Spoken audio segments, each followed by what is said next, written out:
DK Audio presents The Mythology Book, read by Emma Fenney. Introduction.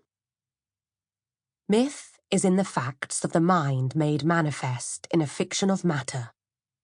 Maya Deren, anthropologist. With rare exceptions, such as a recently discovered Amazonian tribe, the Parajas, every human culture has developed its own mythology to explain its origins and make sense of the phenomena observed in the natural world. The word mythology comes from the Greek mythos, meaning story, and logia, knowledge. Myths tell of the creation of the world or predict its end. They explain how animals were made and the land formed. They bridge the world of humans and the world of the spirits or gods. They try to impose order on a terrifying chaos and to confront the mysteries of death.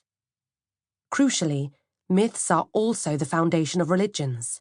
They define cultures and codify their values. Ancient civilizations. The mythologies of the ancient world take up much of this book.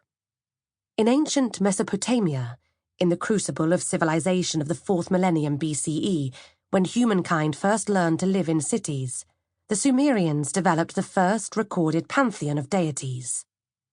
It was preserved in statues, carvings, and ancient texts, such as the Epic of Gilgamesh, in which the eponymous hero searches for immortality. Such a quest was repeated in myths the world over. Subsequent Mesopotamian civilizations developed, demoted, or culled the Sumerian gods and the myths associated with them. The powerful goddess Inanna, for example, became Ishtar in the Babylonian pantheon, and later the Phoenician goddess Astarte. Like other civilizations, ancient Mesopotamia was shaped by the narratives it used to explain the cosmos.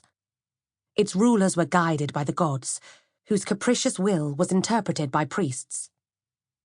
The gods had to be continually praised and placated.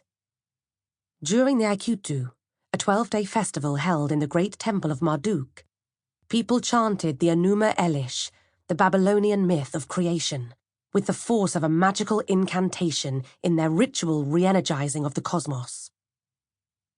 Great cultures. Myths had a great influence on the societal fabric of history's greatest civilizations. The rich and complex mythology of ancient Egypt emphasized the creation of order out of chaos.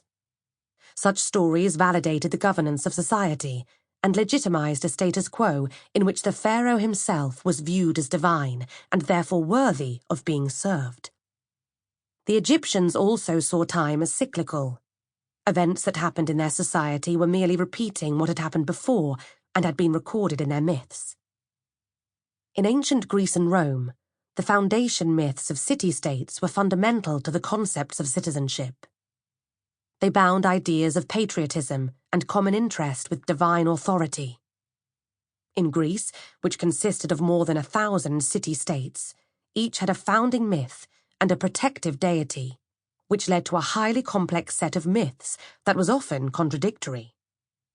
It took the poets Homer and Hesiod to create a comprehensive Panhellenic record of Greek mythology.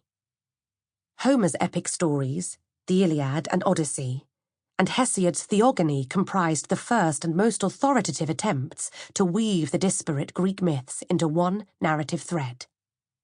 In ancient Rome, the local myths of Italic peoples, such as the Latins and the Etruscans, blended with the Greek myths that had gone before them. The poet Virgil composed a foundation myth for Rome, the Aeneid, consciously modelled on the epics of Homer, while Ovid retold many Greek myths in his narrative poem Metamorphoses, and recorded the myths of a number of purely Roman deities in his poem on the religious year Fasti.